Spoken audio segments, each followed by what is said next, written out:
Good afternoon, good morning, good 안녕하십니까? 아침, 점심, 저녁 버전으로 인사드립니다.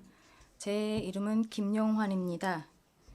저는 AWC에서 일을 하고 있습니다. 기획국장으로 일하고 있고요. 오늘 여러분들과 함께하게 되어서 정말로 기쁘게 생각합니다. 오늘 아시아 물 이슈 확산과 물복지 향상을 위한 아시아 연대라는 특별 세션을 시작하도록 하겠습니다. 먼저 저는 한국수자원공사의 이종진 본부장님을 모셔서 계획 폐사를 듣고 싶습니다. 이런 물 관리에 있어서 전문가라고 불리는 분입니다. 환영해 주시기 바랍니다.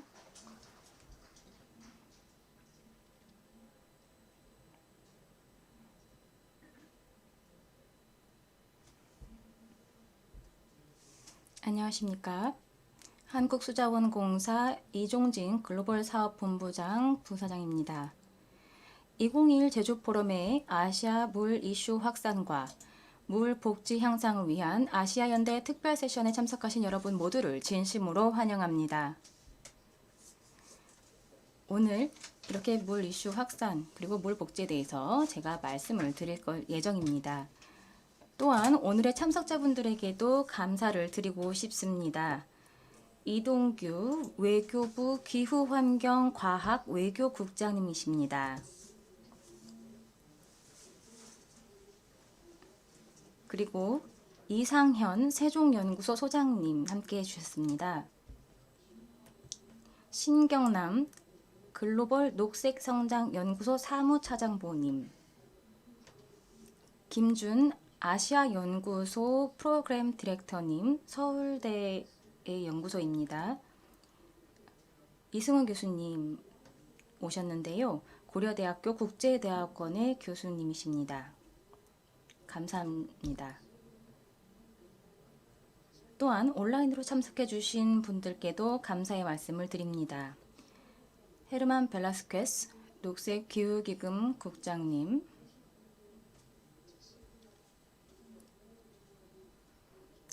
자베르 르플라이브 경제협력개발기구 OECD 총괄팀장님, 그리고 소렌 레도츠 아시아태평양 경제사회위원회 환경담당관님 감사합니다. 제주포럼의 비전은 협력, 평화, 공동번영에 대한 지역토론을 촉진하는 플랫폼을 제공하는 것입니다. 이 비전은 아시아 물 문제에 대한 글로벌 인식을 높이고 물 문제를 해결함으로써 지속 가능한 개발을 강화하려는 AWC의 사명과 밀접한 관련이 있습니다. 잘 아시다시피 SDG 6는 기후변화, 경제성장, 생물 다양성, 양성평등과 같은 다른 SDG들과 서로 긴밀하게 관련된 문제입니다. 또한 이러한 물과 위생의 중요성이 다시 한번 강조가 되게 되었습니다. 바로 코로나19 대유행을 겪으면서 강조가 된 것입니다. 2030 아젠다를 달성하는 데 채 10년이 남지 않은 시점입니다. 그렇기에 국제사회의 인식을 바꾸고 물 문제 해결을 위한 야심찬 행동을 촉진하는 것이 중요하다고 생각합니다. 이를 인식한 AWC는 글로벌 물 복지 이니셔티브 및 물 프로젝트를 통해 물 혜택을 극대화하고 SDG 6 달성을 위한 새로운 추진력을 창출하는 것을 목표로 합니다. 따라서 오늘 세션에서 아시아 물 이슈를 확산하고 또한 물 복지를 향상하기 위해 여러분의 전문 지식과 귀중한 의견을 공유해 주시기를 진심으로 부탁드립니다. 감사합니다.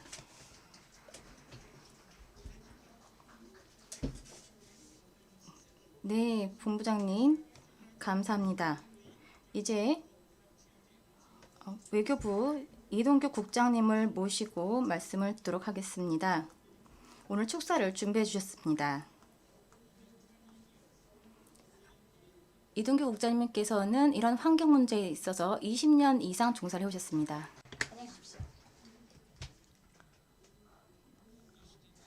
내외 귀빈 여러분, 모든 참석자 여러분, 내외 귀빈 여러분, 안녕하십니까? 다른 타임존에 계신 분들은 좋은 아침입니다라고 인사를 드려야 할 수 있겠나요? 오늘 이 자리에 저명한 기관이 참여하는 이 자리에 참석하게 되어 기쁩니다. 아시아 물 이슈를 관한 이슈를 다루기 위해 이 자리에 참석하게 되어 굉장히 기쁘게 생각합니다. AWC의 사무총장님과 총장님께도 이러한 의미 있는 자리를 만들어 주셔서 굉장히 감사의 말씀을 드립니다. 평화 번영을 위한 제주 포럼에서 이러한 세션이 마련됐다는 것은 정말 시의적절하지 않을 수 없습니다. AWC는 최초의 물 관련된 지역 기관입니다. 2015년에 설립이 되었고요. 한국의 주도로 설립이 되었습니다. 아시아의 물 이슈를 다루기 위해서 설립이 되었고요. 오늘날은 약 150개의 국가들이 20개가 넘는 지역에서 참석하고 있습니다. 다양한 물 프로젝트에서 참석하고 계심으로써 회원국 간의 물 문제를 해결하는 데 주력하고 계십니다. 특히나 공동 프로젝트에서 OECD 환경부, 한국의 환경부와 함께 협력함으로써 물 안보와 9개의 아시아 개도국에서 물 문제를 해결하기 위해 노력하고 있습니다. 그동안 굉장한 성과를 이루고 있으며 아시아 내 아시아와 전 세계에서 한국의 위상을 높이고 있습니다. 아시아 물 문제 및 지배 구조에 있어서의 선두 기관으로서 아시아 관련된 저명한 기구들과 함께 AWC는 제2차 아시아 국제물 주간을 인도네시아에서 금년 11월에 주최할 예정입니다. 여러분, 글로벌 물 위기는 단일국의 노력으로, 단일 기관의 노력으로 해결될 수 없습니다. 이러한 관점에서 저는 다양한 이해관계자들과 다른 관점에서 다른 역량으로 이 문제를 해결해 나가야 한다고 믿습니다. 그러한 점을 바탕으로 이번 세션에서 각각의 기관이, 각각의 주체들이 다양한 의견을 교환하고 공유하며 지속적으로 파트너십을 이루어 나감으로써 아시아의 물 이슈를 해결하고 물 복지 향상을 위한 아시아 연대를 공고히 할 수 있기를 희망합니다. 여러분, 코비드-19 팬데믹으로 인해서 다시 한번 청정한 물과 위생, 그리고 위생의 문제가 부각이 되었습니다. 또한 물은 글로벌 디스커션, 글로벌 토론에 있어서도 굉장히 중요한 문제가 아닐 수 없습니다. 기후변화나 탄소 중립성 못지않게 중요한 문제이지요. 따라서 한국의 외교부는 완전한 전폭적인 지지를 함으로써 한국이 SDG 6번 목표를 달성할 수 있도록 하는 데 주력하고 있습니다. 경청해 주셔서 감사합니다. 감사합니다, 국장님. 이제 그러면 기조 연설을 들어보도록 하겠습니다. 먼저 솔렌 레도스 UN 에스캅의 환경 담당관님께서 기조 연설을 해주실 것입니다. UN에 2009년에 들어가셨고요. 생물 다양성과 생태계 서비스의 역량 강화를 전문 분야로 갖고 계십니다. 또한 아시아물위원회 사무총장님인 서석규 총장님도 계십니다. 먼저 솔렌 레도스님 먼저 환영합니다. 안녕하십니까? 환영해 주셔서 감사합니다. 제 말이 잘 들리시나요? 오늘 이렇게 저를 초청을 해주셔서 감사드립니다. 이렇게 물과 위생에 관해서 말씀을 드릴 수 있게 되어서 기쁘게 생각합니다. 제가 슬라이드를 좀 공유할까 합니다. 특히 아태 지역의 SDG 6에 관련한 문제를 이야기하려고 합니다. 그런 다음에 어떤 이니셔티브를 통해서 UN 에스캅이 이 지역의 물과 위생에 대해서 이야기하고 있는지 말씀을 드리겠습니다. 그러면 먼저 아시아 태평양 경제사회위원회가 어떤 일을 하고 있는지, 특히 SDG 6와 관련해서 말씀을 드리겠습니다. 저희는 환경에 대한 지역 협력을 촉진을 하려고 하고 있습니다. 특히 아태 지역의 물을 중점으로 하고 있고요. 또한 SDG 6 포함한 모든 SDG의 지역 후속 조치 및 검토를 주도를 하고 있습니다. 그리고 또 지속가능 개발에 대한 아태 포럼 하에 개발된 SDG 6 목표 프로필의 예시도 포함이 되고 있습니다. 그래서 SDG 6 모니터링을 위한 전체적인 초점을 지원을 하고 있고요. 국경 간 수자원 협력도 하고 있습니다. 그러면 아태 지역에서 SDG 6의 현황에 대해서 말씀을 드리도록 하겠습니다. 여기 이렇게 보시면 2018년의 수치가 나와 있고요. 그리고 SDG 6를 달성한 게 쉽지 않다는 것을 말씀을 드리고 싶습니다. 2030년까지 이 달성이 어려워 보입니다. 왜냐하면 아태 지역의 수자원량은 세계의 36%에 불과하며 1인당 물의 양이 세계에서 가장 적기 때문입니다. 그리고 또한 개도국에서 지역마다 발생하고 있는 폐수의 80% 이상이 제대로 처리되고 있지 않습니다. 농촌 인구의 약 절반은 개선된 위생시설을 이용할 수 없고요. 그리고 계속해서 지속적으로 오염물질이 수원으로 유입이 되고 있습니다. 또한 식량 안보를 증가하고 위협하는 부문 간의 물 경쟁도 증가하고 있는 상황입니다. 몇 가지 수치를 좀 보여드릴까 합니다. 여기 보시면 이렇게 개선된 식수원 이용률이 94%까지인데요. 90년 이후에 남아시아 및 서남아시아에서는 20% 정도가 증가를 했습니다. 그런데 폐수 처리는 약 4%밖에 되지 않고 있습니다. 여기 이렇게 보시면 70에서 90%의 폐수는 하천으로 직접 배출이 되고 있습니다. 그리고 지속 불가능한 담수 해수로 지하수 스트레스가 증가하고 있고 아태 지역의 10억 2천만 명이 위생 개선을 받지 못하고 있는 상황입니다. 또한 주요 강 유역에 영향을 미치는 빙하 호수가 계속해서 감소를 하고 있고요. 그리고 또 안전한 식수에 대한 접근성이 74%에서 94%로 90년에서 15년까지 증가했습니다. 그리고 기후변화 이슈와 관련한 문제들을 좀 얘기하자면 물 부족, 생태계 저하, 오염 및 수질 오염 등이 있고 또 홍수도 있고요. 가뭄도 있습니다. 그리고 이러한 모든 것들이 기후변화에 의해서 더 악화되고 있고 이 모든 것들이 기후변화와 또 SDG 6와 관련이 있습니다. 다음은 어떠한 팔로우업과 또 검토들이 이루어지고 있는지에 대해서 말씀을 드리려고 합니다. 먼저 말씀드리려고 하고 있는 것은 정부 간 기구입니다. 바로 지속가능한 개발에 대한 아시아 태평양 포럼이고 APFSD라고 불리고 있습니다. 이것은 바로 지속가능한 개발에 관한 고위급 정치 포럼을 위한 포괄적인 정부 간 준비 회의로서 매년 개최가 되고 있습니다.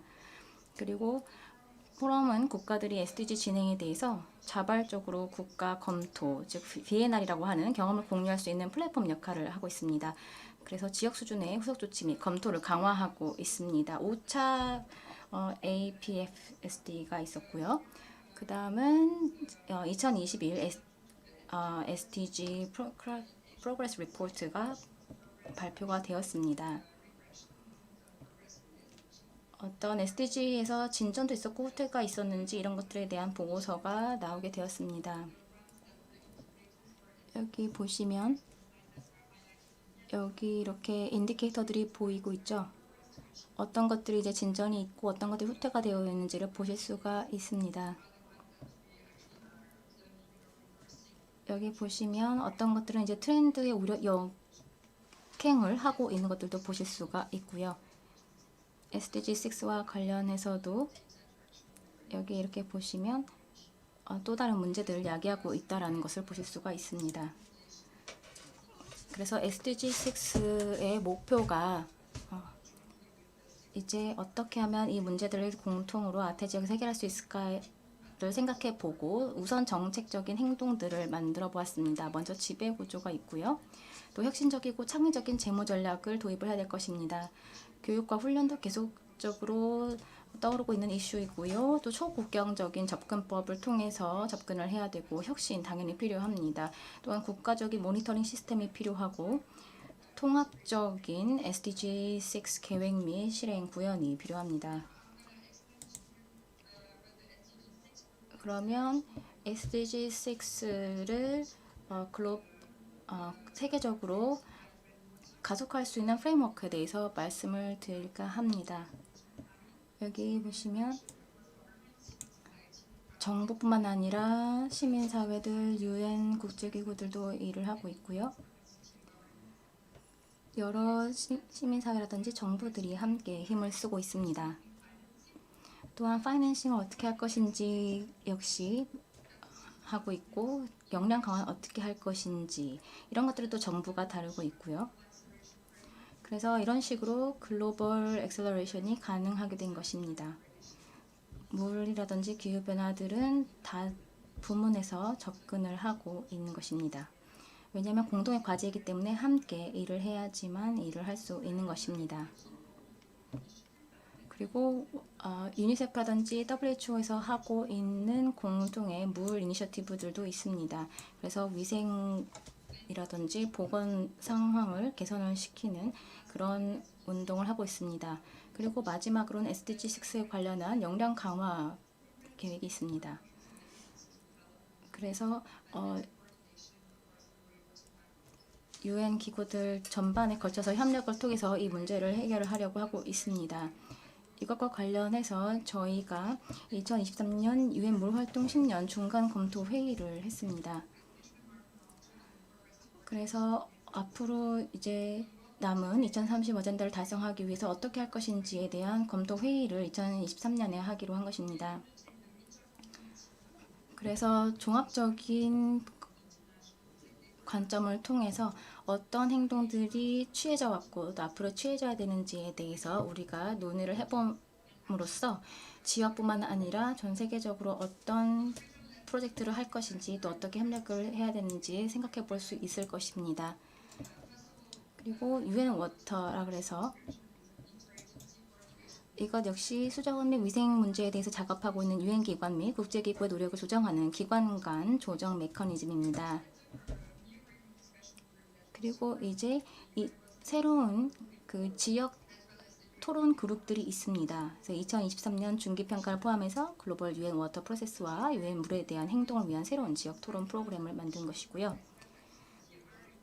그리고 프로젝트 측면에서도 여러 비정부 행위자들도 함께 하고 있습니다. 여기 보시면 이제 물, 에너지, 푸드와 관련된 이런 넥서스, 연관 관계를 쳐다보는 것도 중요할 것이고요. 그리고 SDG 6는 통합 방법론을 통해서 접근이 될 것입니다. 여러 지역에서 여러 이해 관계자들이 함께 이렇게 서로 연결이 되어 있는 것을 잘 보실 수가 있습니다. SDG 6가 다른 것들과 연결이 되어 있는 것도 보실 수가 있습니다. 그래서 정책 결정을 하는 데 있어서도 이런 것들을 같이 고려를 해볼 수가 있습니다. 특히 산업훼손 오염 문제가 심각한 상황입니다. 특히 물 부족 현상이 계속해서 심화가 되고 있고요. 또한 수질 악화도 늘 떠오르고 있는 문제입니다. 또한 해양 쓰레기도 저희가 해결해야 되는 문제 중에 하나입니다. 그래서 민관들이 협력해서 이런 프로젝트들을 같이 하고 있습니다. 또한 저희는 이러한 코스들도 제공을 해드리고 있습니다. 함께 파트너 국가와 함께 UNESCAP이 도시 해양 플라스틱 쓰레기를 해결하기 위해서 과학적인 이러닝 코스를 제공을 하고 있습니다. 우리가 생각했을 때 인간의 건강을 보호하는 데 있어서 그리고 코로나19를 해결하는 데 있어서 이런 그 워시의 중요성은 매우 높다고 할 수 있겠습니다. 그리고 여러 도시들에서 통합적으로 물 관리들이 일어나고 있는 것을 보실 수가 있습니다.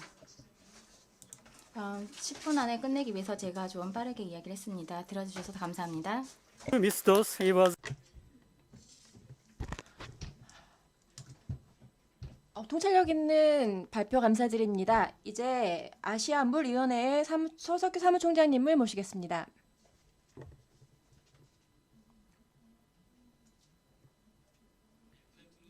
여러분 안녕하십니까?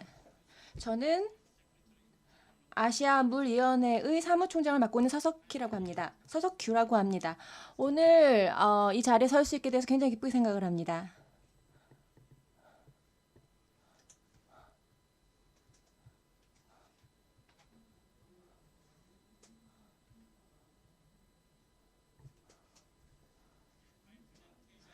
제 발표는 세 부분으로 나뉘어져 있습니다. 먼저 제가 일하고 있는 AWC에 대해서 간단하게 말씀을 드리고, 두 번째는 아시아 국제 물 주간에 대해서 말씀을 드리고, 글로벌 물 복지 연구에 대해서 말씀을 드리겠습니다. 첫 번째로 AWC에 대한 간략한 소개입니다.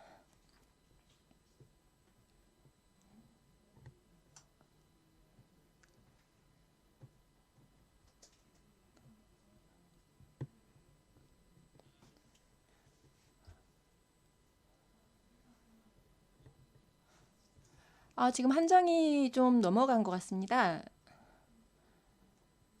네, 맞네요. 하나 슬라이드가 좀 없어진 것 같은데요.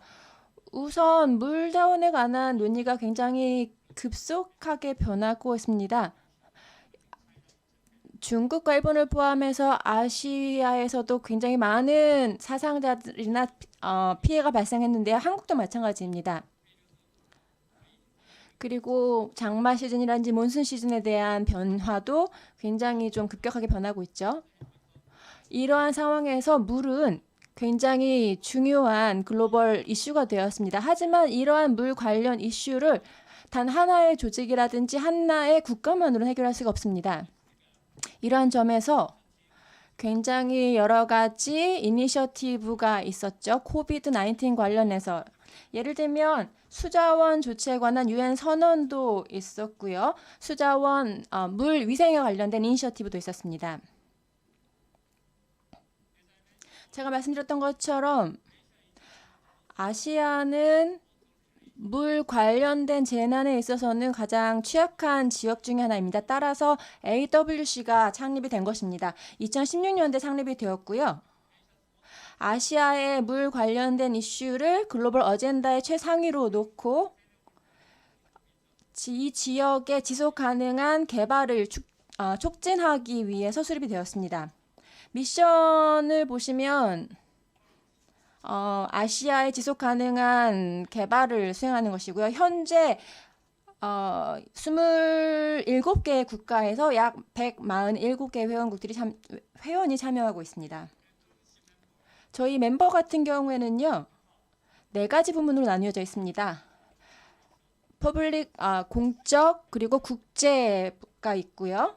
그리고 Northern Countries 북반구, 남반구 지역 국가들이 있습니다. 이러한 멤버들이 지역 협력을 강화하고 있고 표적 지역과 다양한 공동 활동을 하고 있습니다. AWC는 4가지의 중요한 활동을 수행하고 있습니다. 우선 AWC 라벨링이 있고요. 글로벌 물복지 연구 GWW라고 하는데요. 그리고 그리고 AIWW가 있고요. 워터 프로젝트가 있습니다. 라벨링 같은 경우 같은 AWC 회원들이 만든 것으로서 다양한 문제를 해결하기 위한 목적으로 회원국들이 만든 프로젝트입니다. 지금 각각의 다른 국가들에 의해서 제의가 된 AWC의 워터 프로젝트를 보시고 계십니다. 각각의 회원들이 아시아의 물 문제를 해결하기 위해서 실용적인 해결 방안을 찾고자 하고 있습니다. 2016년부터 2019년까지는 약 10가지, 그리고 2020년에는 약 8개의 그 물 관련 프로젝트가 수행이 되었습니다. 두 번째로 제2차 아시아 국제 물지간에 대해서 말씀을 드리겠습니다. AWC에서 지금 조직하고 있는 큰 행사입니다. AIWW는 아시아에서 수행하는 대표적인 국제적인 물 관련된 컨퍼런스로 3년을 주기로 열리고 있습니다. 물과 관련된 문제에 있어서 실용적인 해결 방안을 도출하고 전 세계의 이해관계자들과 다양한 물 관련 문제를 해결하는 게 목적입니다. 최초 회의는 한국에서 개최가 되었고요. 2차 AIWWA는 인도네시아에서 11월에 개최될 예정입니다. 2차 AIWW에서는 세 가지 주축이 되는 개념이 있습니다. 첫 번째는 아시아의 물 관련 이슈와 그리고 물 관련 비즈니스 포럼을 수행하는 것입니다. 우선 물 관련된 프로젝트 같은 경우에는 실질적인 그리고 실행 가능한 방안을 통해서 SDG 6를 달성하는 것입니다. 그렇다면 오늘의 주된 주제인 글로벌 물복지 연구에 대해서 말씀을 드려보겠습니다. 특히 목적과 그 절차와 관여도에 대해서 말씀을 드리겠습니다. 물복지라는 것은 한국에서 굉장히 흔하게 들을 수 있는 말이지만 일부 아시아 국가 같은 경우에는 매우 중요한 문제이기도 합니다. 따라서 작년에 한국의 물 관련된 지표가 발표가 되었는데요. 물복지라는 컨셉 하에서 세 가지 평가 분야가 있었습니다. 그것이 바로 약 160개가 넘는 지자체들의 그런 양적인 데이터를 활용해서 그 리서치를 수행을 했습니다. AWC는 컨셉을 정립하고 한국의 물복지 인덱스를 소개하고 이와 관련된 정교한 방법론들을 제시하고자 하고 있습니다.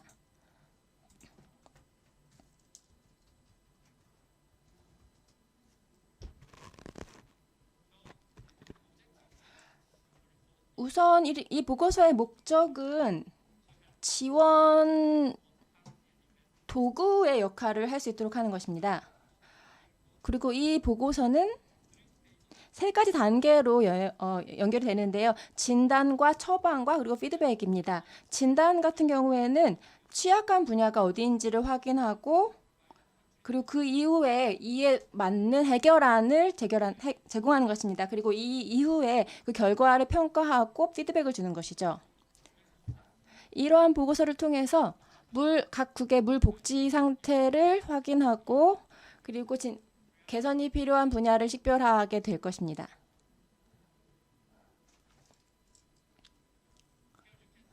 지금 플로우 차트 흐름도를 보실 수가 있는데요.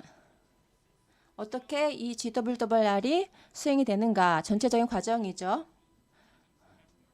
이런 과정에는 모든 회원이라든지 국제기관, OECD와 같은 ADB 같은 국제기관도 참석하게 됩니다. 고위급 자문단으로 참석을 하게 되고요. 강조하고 싶은 점은 이들의 참여와 연대가 중요하다는 것입니다. 저희 AWC 같은 경우에는 이러한 연대를 통해서 피드백을 제공하고 좀 더 정확한 연구를 추구하고 있습니다.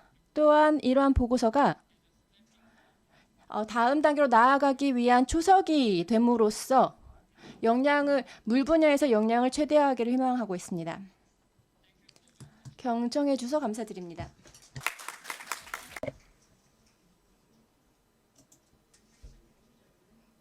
사무총장님 감사드립니다. 이제 패널 디스커션으로 넘어가 보도록 하겠습니다. 이승호 교수님께서 해주시겠습니다. 고려대 국제대학원에 계시는 교수님이십니다. 모더레이터와 함께 현장에 참여해 주신 두 분의 패널리스트 그리고 한 분의 온라인 패널리스트 분들이 있습니다. 먼저 세종연구소의 이상현 소장님 와주셨고요. 네, 이상현 세종연구소 소장님이십니다.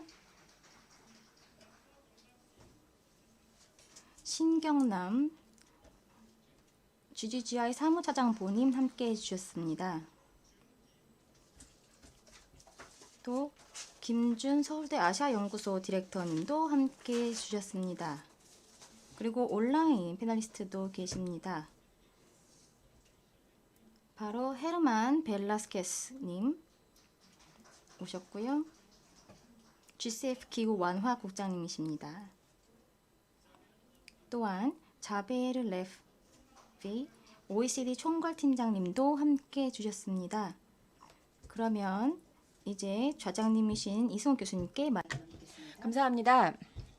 오늘 좌장을 맡게 되어서 기쁘게 생각합니다. 굉장히 저명하신 분들과 함께 자리를 함께 되어 영광을 생각을 합니다. 패널 분들의 질문 넘어가기 전에 몇 가지를 좀 정리를 하고 싶습니다. 먼저 첫 번째 발표에서 다양한 물 관련된 이슈를 말씀해 주셨는데 어떻게 유엔이 이 SDG 6를 달성하기 위해 어떠한 일을 해왔는지 어떠한 활동을 해야 하는지 말씀해 주셨는데요. 이것이 우리가 코비드-19 노력과도 연계되어 있다는 것을 잘 보여주셨고요. 그리고 SDG 6가 다른 SDG와도 긴밀하게 연결되어 있다는 걸 짚어주셨습니다. 그리고 서 사무총장님께서도 AWC에 대해서 말씀해 주셨는데요. 가장 중요한 점은 AIWW를 11월에 인도네시아에서 개최하게 된다는 것이죠. 또한 AWC가 수행하고 있는 여러 가지 이니셔티브 그리고 글로벌 물 복지 연구에 대해서 말씀을 해주셨습니다. 또한 OECD와의 협력에 대해서도 좀 말씀을 해주셨죠. 이러한 것들이 사회적인 분야에서 협력해야 되는 부분을 잘 짚어주셨고 마찬가지로 코로나 바이러스 형국에서의 우리의 이니셔티브와도 연결이 되어 있다는 점을 잘 짚어주셨죠. 그렇다고 한다면 이제 패널 디스커션의 첫 번째 부분으로 넘어가겠습니다. 첫 번째 부분은 공통 질문입니다. 이후에는 각 패널 분들께 개별 질문을 드리겠습니다. 첫 번째 공통 질문입니다. 지금 현재 우리는 코로나19로 인해서 경제 침체와 또 기후 변화로 인한 태풍, 홍수 등의 전 세계가 위기에 직면하고 있는데요. 이러한 관점에서 중국이라든지 일본 그리고 아시아 국가들이 홍수 같은 장마 같은 문제를 겪고 있습니다. 이러한 뿐만 아니라 글로벌 팬데믹 문제도 지금 첩첩산중인데요. 이러한 상황에서 어떻게 아시아 국가들이 준비를 해야 되고 한국과 한국의 예를 들면 여러분의 한국의 자체적인 주체들이나 기업들이나 이해관계자들이 어떻게 이러한 문제에 협력해야 될지에 대한 고견이 있으시면 좀 말씀을 해주셨으면 합니다. 먼저 김준 아시아연구소 소장님께 말씀을 요청드리고요. 각 패널 분들께 한 3분 정도씩 시간을 드리겠습니다. 짧은 시간이지만 좀 시간을 좀 엄습해 주시기를 요청을 드립니다. 감사합니다. 우선 아시아연구소 소장으로서 저는 아시아 국가가 올바른 픽처와 그리고 큰 그림을 봐야 한다고 생각합니다. 코비드-19 같은 경우에는 피할 수는 없었지만 하지만 팬데믹 같은 경우에는 옵션이었습니다. 우리는 준비가 되지 않았고 그리고 이를 내부적으로만 생각을 했습니다. 즉 국가 자국민 중심주의로 돌아선 것이죠. 그 결과로 이것이 바로 우리가 가장 고통스러운 점이 꼭 코로나 바이러스로 인해서 얻은 큰 교훈이라고 할 수 있습니다. 이러한 부분이 바로 SDG 6번의 달성을 위해서 도입이 될 수 있겠습니다.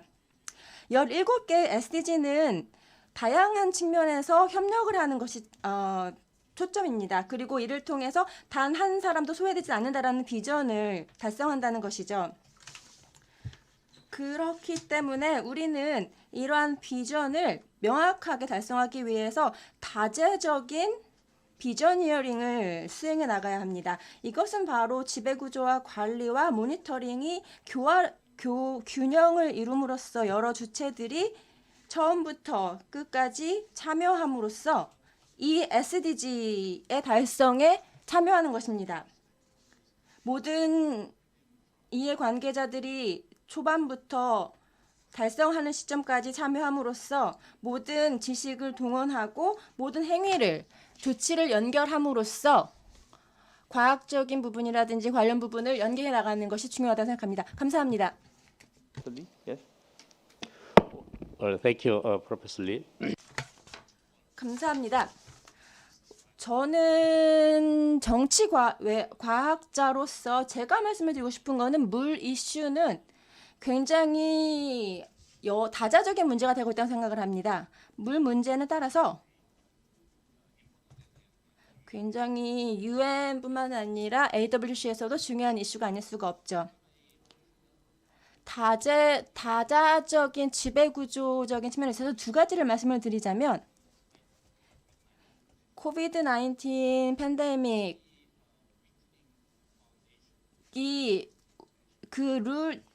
규칙 기반의 국제조서를 어떻게 약화시켰을까요? 한번 생각을 해보실까요? 초반에 어땠습니까? 우리는 어떻게 우리가 대처를 못했는지에 대해서 서로를 비판하고 비평했었죠. 그 이후에는 다시 다자적인 기능을 수행하는 기관이라든지 그런 국제기관들이 좀 뒤늦게 나서기 시작했고요. 그래서 이러한 코비드 시대에 우리는 보다 다이나믹한 그리고 보다 강력한 다자적인 지배구조가 필요하다고 볼 수가 있습니다. 하지만 아쉽게도 두 번째는 미국과 중국과의 관계가 점점 좋아지지 않고 있다는 것, 이것이 팬데믹으로 인해서 더 악화되고 있다는 것입니다.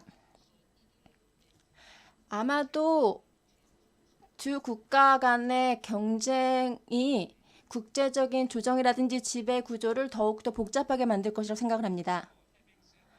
이러한 점을 말씀을 드린 걸 바탕으로 볼 때 좀 다른 다자적인 협력을 좀 활성화시키기 위해서 말씀을 드리자면 모든 글로벌 어젠다에 있어서 물 이슈도 그중에 하나이죠. 그렇기 때문에 강력하고 다자적인 글로벌 리더십을 통해서 협력을 해나가야 할 것입니다. 그리고 중견국이나 좀 작은 규모의 국가 같은 경우에는 역량을 다자적으로 공유하는 방식도 생각해 볼 수가 있겠습니다. 이러한 글로벌 리더십과 집단적인 역량, 소규모 국가들의 집단적인 역량을 다 같이 합침으로써 이러한 물 문제를 향후에 더 현명하게 처리해 나갈 수 있을 거라 생각을 합니다. 감사합니다. 이제 신경남 사무차장보님께 마이크를 넘기겠습니다. GGGI는 현재 제리 박사님께서 관여하고 계신 저명한 단체 중에 하나입니다.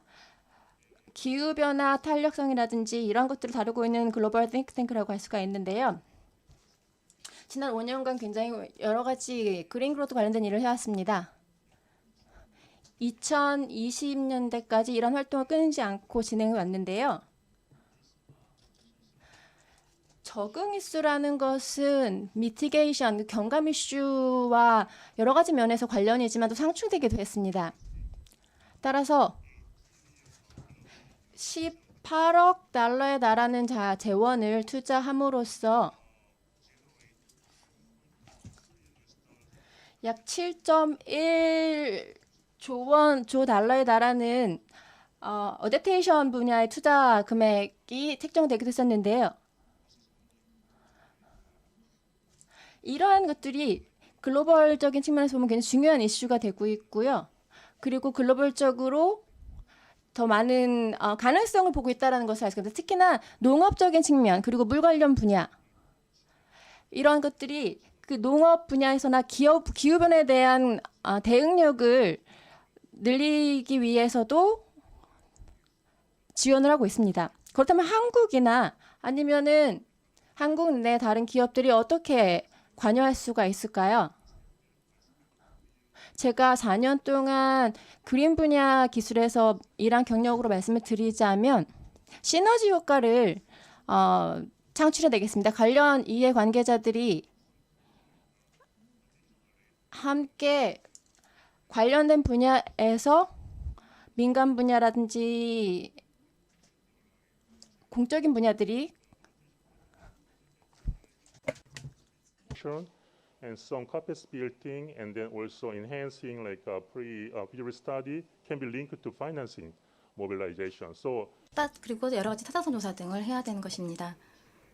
그리고 또한 여러 가지 제도라든지 정부기관이라든지 또한 어떤 이런 것들을 조율할 수 있는 기관들이 있어야 될 것입니다. 그리고 한국에는 그 ODA 챕터들을 담당하고 있는 이런 기구들이 있는데요. 이런 플랫폼들을 저희가 활용을 해야 된다고 생각을 합니다. 그리고 저희는 여러 가지 적응 프로젝트들을 수행하고 있습니다. 그래서 한국을 지금 지원을 하고 있습니다. 그리고 20개가 넘는 큰 과제들을 지금 수행을 하고 있습니다. 그리고 또한 투자 프로젝트들도 많이 진행을 하고 있는데요. 물과 관련된 프로젝트들도 당연히 많이 있습니다. 물과 위생에 관련된 위생들이라든 프로젝트들을 하고 있고요. 또한 물처리 프로젝트들도 있기 때문에 오늘 이렇게 저희가 하고 있는 것들을 공유를 하고 또 어떤 솔루션이 있는지 한번 이렇게 찾아볼 수 있게 돼서 너무 기쁘게 생각합니다. 감사합니다. 그리고 또 다른 송도에 위치한 그린 기관이 있는데요. 자, 그러면은 GCF의 답을 또 들어보도록 하겠습니다. 감사합니다.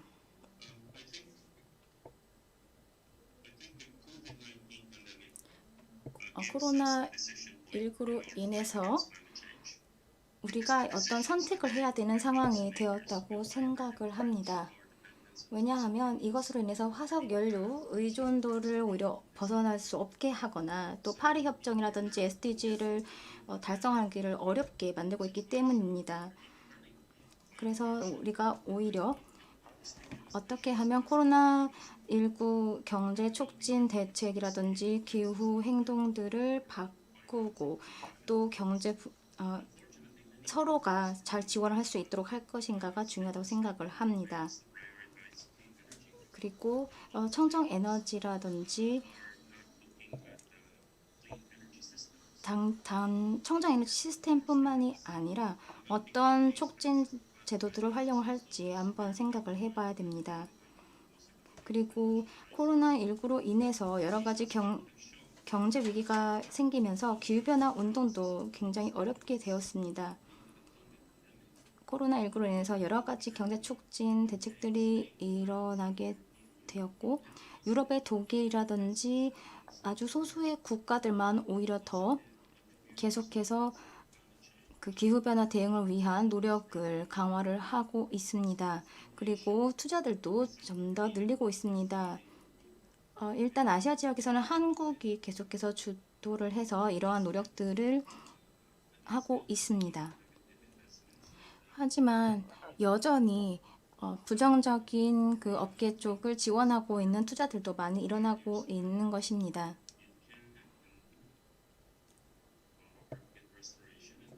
그래서 어떻게 하면 다시 우리가 회복을 하고 또 녹색이라든지 기후가 다시 반등할 수 있는 그런 인프라를 구축할 수 있는지 이런 것들에 대해서 한국이 목표로 삼고 또 여러 가지 적응 혜택들을 제시를 하고 있습니다. 그리고 또한 여러 가지 완화 혜택을 주고 있습니다.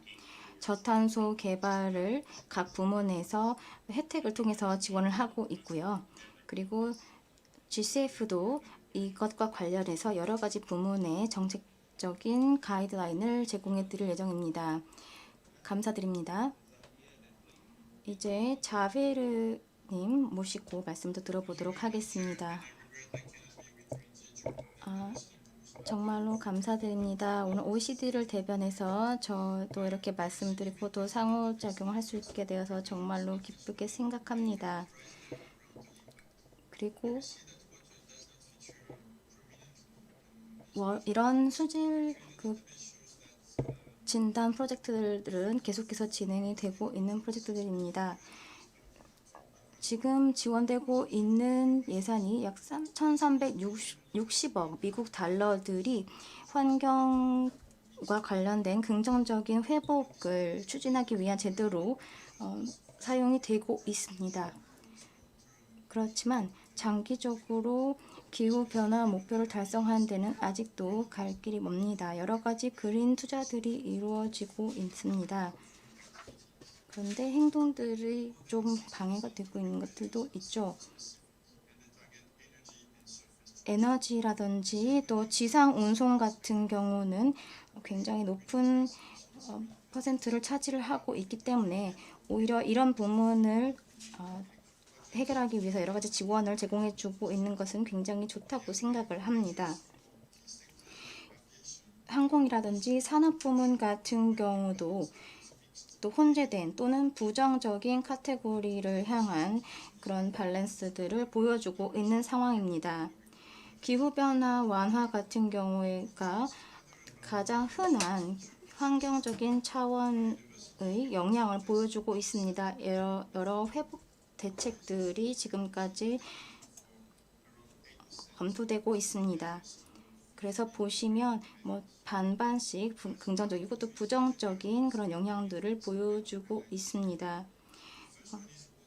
그리고 여러 가지 펀딩들이 이루어지고 있는데 생물 다양성은 10%밖에 되고 있지 않고 물도 8%밖에 되고 있지 않습니다. 그래서 우리는 계속해서 더 노력을 해야 될 것입니다. 코로나19와 관련된 전체적인 비용들에서도 녹색 회복이 굉장히 적은 부분을 차지하고 있지만 여전히 또 많은 부문이 환경적으로 안 좋은 부문에서 또 투자가 되고 있기 때문에 이 부분에 있어서 저희가 계속해서 관심을 가지고 쳐다봐야 될 것입니다. 그리고 어떻게 하면 우리가 굉장히 중요한 부문들이 있습니다. 산림이라든지 농업이라든지 쓰레기 관리와 같은 이런 것들도 지속 가능성과 또 변혁에 있어서 굉장히 중요하기 때문에 이 부문도 들여다보셔야 될 것입니다. 여러 가지 스킬 훈련, 능력 훈련이라든지 아니면 혁신과 관련된 포인트들에 있어서 아주 소수의 정책들이 지금 중점을 두고 있습니다만 우리가 더 공정한 전환으로 가기 위해서는 이러한 점들을 염두에 두고 지속 가능한 일자리를 창출해야 될 것입니다. 감사합니다. 감사합니다. 그럼 이제 두 번째 파트인 개별 질문 파트로 넘어가겠습니다. 먼저 각각의 패널 분들께 맞춤화된 질문을 드리겠습니다.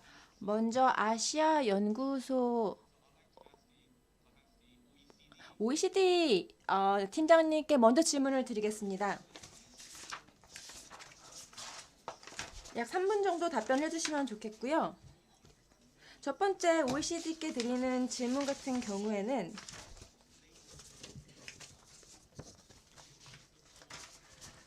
물 안보 정책이라든지 AWC의 공동 연구 관련된 부분입니다. 이 부분에 대해서 주요 내용이라든지 기대 성과를 좀 간단하게 말씀을 해주시겠습니까? 앞으로 어떻게 진행해 나가실 예정입니까? Yes, and indeed, thank you for the opportunity.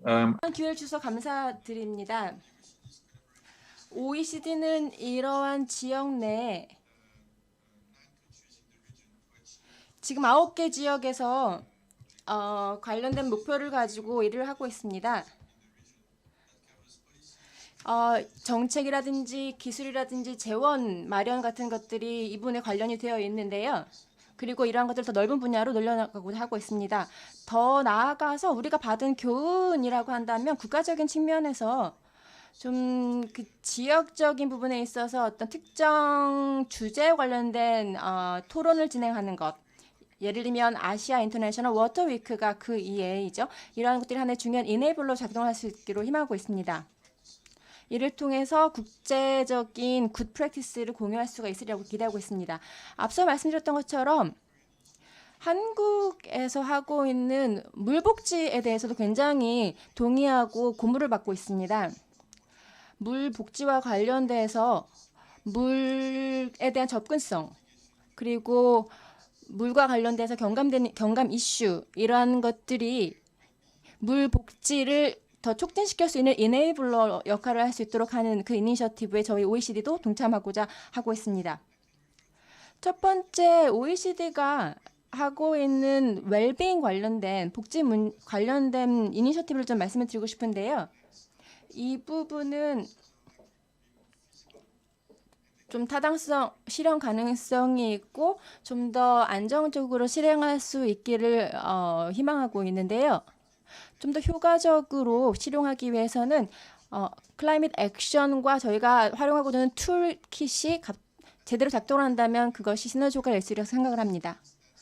특히나 사회적인 목표와 물복지적인 측면에 있어서 그리고 그 결과가 체계적인 방식으로 경제에도 영향을 미칠 수가 있습니다. 그렇기 때문에 다양한 여러 가지 물복지 연구라든지 이니셔티브를 독립적으로 그리고 연계적으로 추진해 나가야 할 것입니다. 또한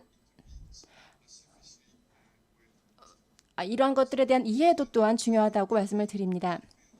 물복지 같은 경우에는 다른 분야에서도 조치를 취하는 것이 대책을 취하는 것이 중요하다고 할 수가 있는데요.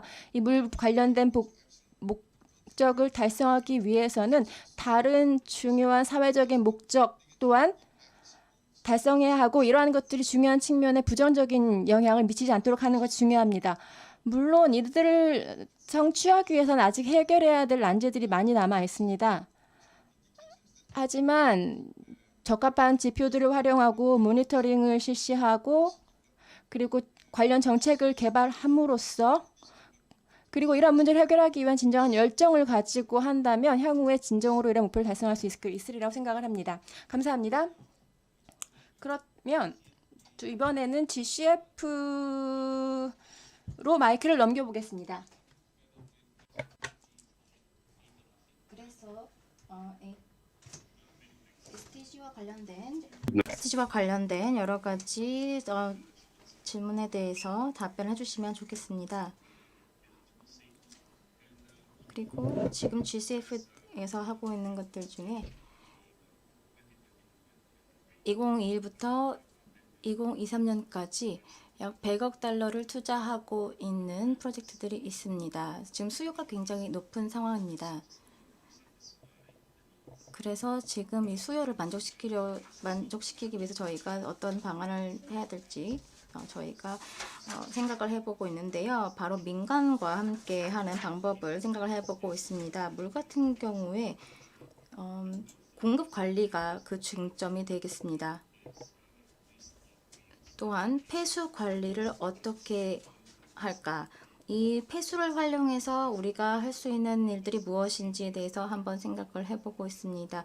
물을 항상 우리가 버리기만 하는데 이 폐수를 잘 활용을 할 수 있지 않을까라고 생각을 해보는 것입니다. 단순히 재활용하는 것이 아니라 이런 민간 부문에서 이것을 활용을 해서 어떤 금전적인 혜택을 얻을 수 있지 않을까라는 프로젝트들을 저희가 지금 해보고 있습니다.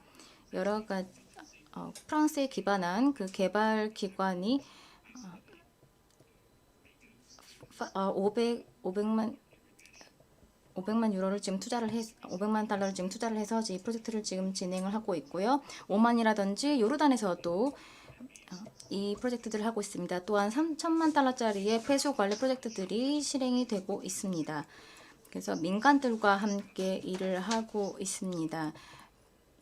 공공부문뿐만이 아니라 민간 부문들과 함께 하는 것이죠. 또한 남아프리카의 개도국과 함께 하고 있는 프로젝트도 있습니다. 50억 달러의 프로젝트들이고요. GCF 같은 경우에는 어떤 신용 보증을 대행을 해주고 있습니다. 그래서 지역 정부들을 대신해서 GCF가 신용 보증을 해주기 때문에 민간 부문이 마음 놓고 투자를 해서 이런 물 관리 또는 폐수 관리 사업들이 진행이 될 수 있게 하고 있습니다. 이런 기후변화 문제를 해결하기 위해서 우리는 새로운 방안을 찾아야 할 것입니다. 기존에 가지고 있는 물 자원을 잘 활용하는 방안이 필요합니다. 감사합니다. 그러면 이번에는 GGGI로 가보겠습니다. 지금 한국에선 탄소 중립이라든지 그린 뉴딜이 굉장히 중요한 이슈가 되고 있는데요. GGGI에서도 이 부분에 대해서 굉장히 많은 의견이 있으리라 생각을 하고 있습니다. 또한 아시아 국가 내에서 이러한 것들을 어떻게 해야 될지 말씀해 주시겠습니까? 지난 10년간 GGGI는 굉장히 많은 성장을 해왔습니다. 외교부에서도 많이 도움을 주셨고요. 반기문 사무총장님이라든지 다른 많은 분들이 도움을 주셨습니다. 적극적인 행보를 통해서 16개가 넘는 국가에서 다양한 협력 주체들과 성장을 해왔고요. 이러한 이해관계자들과 프로그램을 디자인하고 그리고 녹색 투자 서비스라는 이니셔티브도 실행을 하고 있습니다. 이는 접근 방식이 아닌 다른 측면 생각을 해보자면 세 가지 요인을 보실 수가 있는데 첫 번째 정책입니다. 정책은 지역 지방정부라든지 아니면 관련 사람들이라든지 이런 관련 주체들이 경감 그리고 적응적인 측면에서 정책을 수립하실 수가 있고 두 번째는 이러한 것들이 수익성을 낼 수가 있고 시장화할 수 있는가라는 측면인데요. 이러한 것들이 지속 가능성을 보장할 수 있어야 하고 추진시켜 나갈 수 있어야 합니다. 그리고 또 우리가 관심을 가지는 것은 더 강력한 정책이라고 볼 수가 있는데요. 프로젝트라고 할 수가 있는데요. 말씀하셨던 것처럼 그린 뉴딜 같은 경우에는 환경부 그리고 외교부의 지원 덕분에 그린 뉴딜 관련된 목표에 더 한층 다가갈 수 있을 것으로 보인다. 내년쯤에는요. 하지만 여러 가지 난제도 많이 당면하고 있죠. 한 30% 정도는 미티게이션 건강 측면에 있어서는 좀 진척이 있을 것이라고 보이고요. 강력한 오너십을 통해서 그런 중요한 측면을 통해서 진척시켜 나갈 노력을 하고 있고 두 번째는 기금 마련 측면, 즉 재정 마련 측면과도 연계해서 이러한 기동성을 좀 촉진시켜 나가고자 하고 있습니다. 현재 GGGI는 녹색 성장의 주도 기관으로서 경감이라든지 적응 문제에 관여하고 있는데요. 특히나 GCF나 이런 기관과도 어떻게 하면 더 지속 가능하고 수익을 낼 수 있는, 적응할 수 있는 프로젝트를 할 수 있는지에 대해서 협력을 하고 있기 때문에 앞으로도 이런 노력을 계속해 나가리라고 말씀을 드리겠습니다. 감사합니다.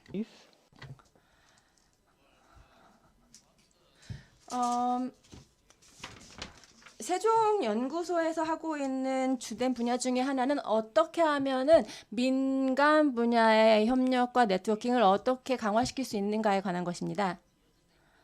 근데 여기에는 기후변화와 핵 안전, 사이버 안보 같은 문제들이 관련이 되어 있습니다. 박근혜 정부 같은 경우에는 저도 굉장히 깊이 관여를 했었는데요.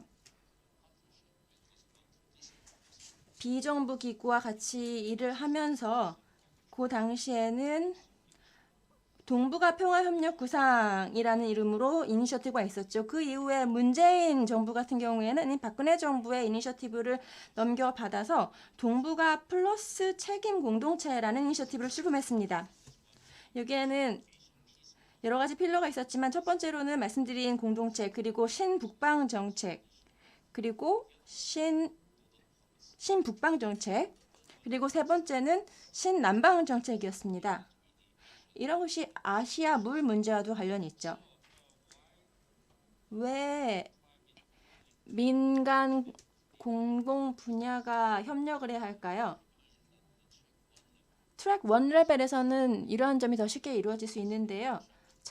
그렇게 되면은 트랙 2에서도 잘 연결이 될 텐데, 만약에 그것이 안 된다면 1.5 같은 것들로 연결을 시켜서 문제를 좀 촉진시키는 방법도 있습니다.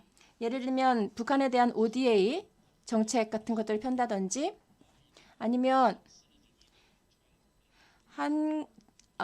중국의 경제 대벨트 같은 이니셔티브에 연결시킨다든지, 이런 방식으로 공통된 분야를 찾는다면 그러한 공동 협력을, 공동 이해를 바탕으로 우리가 원하고자 하는 개발 어젠다를 더 촉진시켜 나갈 수 있을 거라고 생각합니다.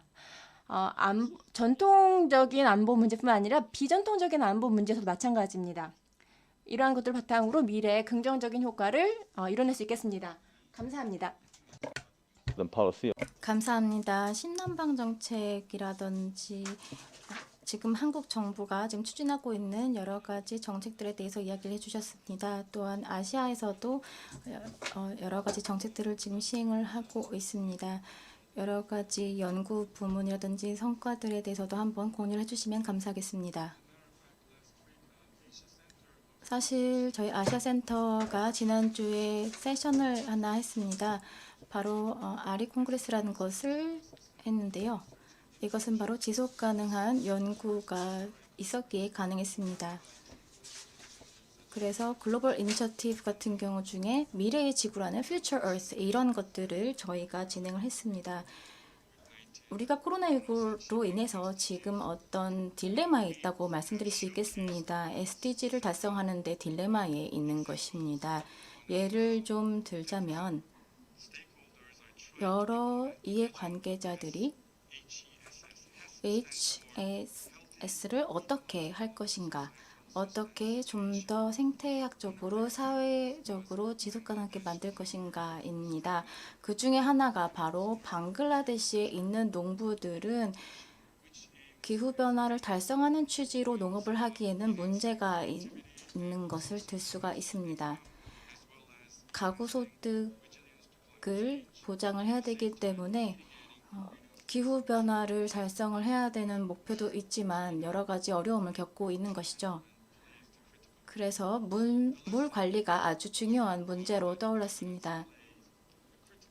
또한 정부가 우선순위를 잘 정해서 이 세 가지 문제들을 함께 해결을 해야 합니다. 이 세 가지 문제들의 우선순위를 잘 정하고 잘 함께 해결을 해야 되는 것입니다. 캄보디아라든지 라오스, 미얀마, 타일랜드, 베트남 같은 경우에도 현재 상황을 공유를 하고 모범 사례들을 공유를 하면서 코로나19를 어떻게 해결하면서도 SDG 목표를 함께 달성을 하려고 노력하는지를 공유를 했습니다. 정말로 감사드립니다. 여러 패널 분들께서 귀한 말씀을 나눠주셨습니다. 정말로 영광으로 생각을 한다고 말씀을 드려야겠습니다. 여러 가지 이슈에 대해서 국제기구의 관계자분들뿐만 아니라 여러 석학들 그리고 연구원 교수님들의 말씀을 들을 수 있었습니다. 그래서 어떻게 하면 좋을까? 우리가 SDG를 달성하는 방법에는 무엇이 있을까? 그리고 또 어떤 장벽이 있는지 이런 것들도 한번 생각을 해보았고요. 2030년 아젠다를 달성을 하기 위해서 우리가 확실히 알 수 있었던 것은 우리가 바로 협력을 해야 한다는 것이었습니다. 그렇게 해야지만 지속가능한 개발이 달성 가능하다고 생각합니다. 감사합니다. Thank you, Professor Lee. Thank you, all the panel. 모든 참석자분들 감사의 말씀을 드립니다.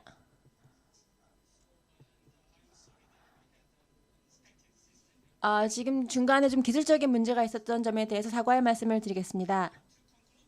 오늘의 세션을 마무리하기 위해서 마지막으로 이종진 박사님의 폐회사를 청해 듣겠습니다. 환영의 박수 부탁드립니다.